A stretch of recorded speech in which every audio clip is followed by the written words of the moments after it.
د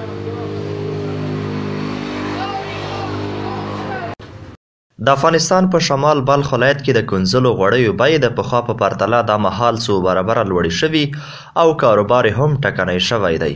دغه صنعت په بلخ ولایت کې ډیره اوږده تاریخي مخینه لري چې پخوانیو خلکو به د اوسنیو نباتي غوړیو پر ځای تر ډیره د کورنیو تولیداتو څخه په ګټې اخیستنې د کنځلو او د زغرو له غوړیو څخه استفاده کوله، خو دا مهال په کور دننه د پیر او پلور کچه خورا کم رنګه شوې ده.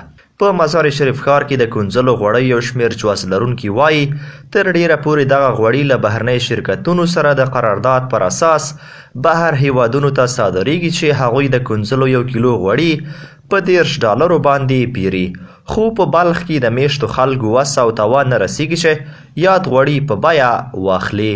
په یاد ولایت کې 2 تنه جواز لرونکي جمعګل او منصور وایي چې وروسته یې وچکالیو او ګاونډي هیوادونو ته د کنځلو ناقانونه قاچاق کېدل پر دې کاروبار منفی سیوری غوړولی دی. روغن کنجد که هستی در کلگی حساب مفید هستگی، کلگی را میفهمم منتها در سالهای قیمت است، در ضمنش لالم هم نمیشه، بارندگی نیست، دویمی ازی را کنجد تا خارج هم میبرن، قیمت است 1 کیلوی روغن ازی 400 زور کس نمیرسه، اگه کلگی را خوش داره که بخوره، در جانش هم میشینه. چند وقت پیش را سیر $30 شرکت میخرید، خارج صادر میکنه، بعد قیمت از زور کس نمیرسه دیگه. اما خارج که وقتی که خارج نره ارزان میشه دیگه. 1 کیلو روغن یادی 180 روپیه بود وقتی که خارج نمیره. علت ازی که کنجد قیمت شده به دلیل از که مردم ما شما زیادتر همی حساب همی کنجد و همی کارهای دائمه را، چون مردم ما کم داره، چون او نیست کارده نمیتونه و زیادی مردم ما دینامیک قسم کار همی اینگ و همی چیزا روی آورده و زمین خود همی کار بند کرده و این همی کنجد کم شده.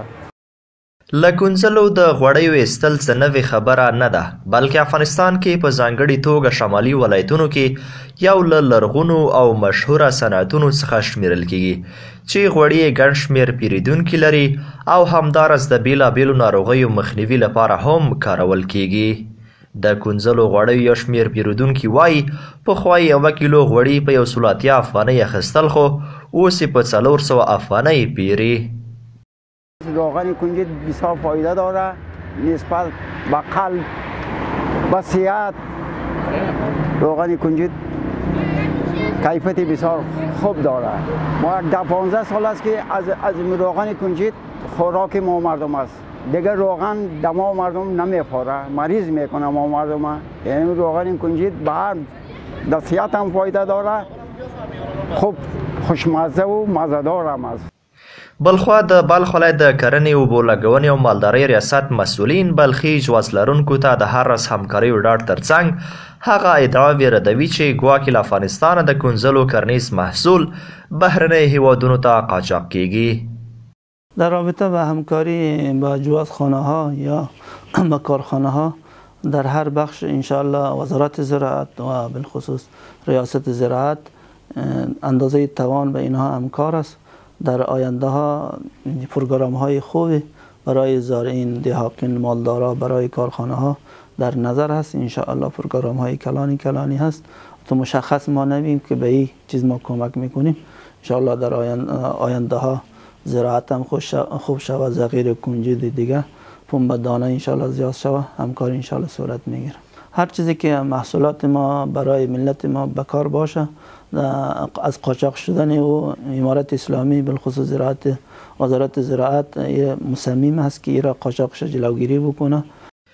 د بلخي جواز چلوونکو له ستونزو داسې مهال یادونه کیږي چې له تیرو 2 کلونو را په دې خوا چا یې حال نه دی اخیستی او نه هم ستونزو ته یې رسېدنه شوې.